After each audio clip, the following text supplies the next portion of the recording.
બાપુ, હું તો મીઠાને પકવી તેનું વેચાણ કરીને મારું ગુજરાન ચલાવું છું, પરંતુ આ ભૂરિયાએ તો તેમાંય કર મૂકી દીધો છે. હવે તમે જ જણાવો, મારું ગુજરાન કેવી રીતે ચલાવવું? હા બાપુ, મીઠું એ કુદરતે દીધેલી ભેટ છે, એમાં એટલો બધો કર કેમ પોસાય? તમારી વાત સાચી છે. આમ જોઈએ તો હવા અને પાણી, એના પછી મીઠું જ જીવન જરૂરિયાતની પ્રથમ વસ્તુ છે.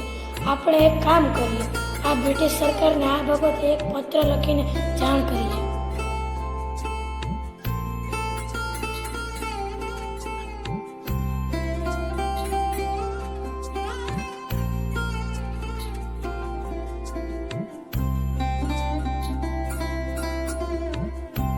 I know, there is a letter for you. From whom? From Kanji. Mr. Kanji, read. આ લોકો માને એવું લાગતું નથી. આપણે ના કરની લડાઈની શરૂઆત કરીએ.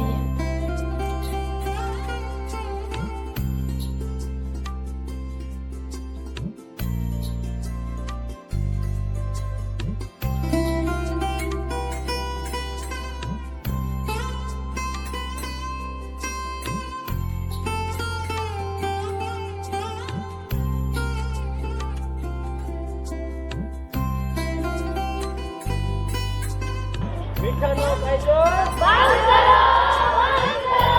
અન્યાયી કાયદો મીઠાનો કાયદો અન્યાયી કાયદો મીઠાનો કાયદો અન્યાયી કાયદો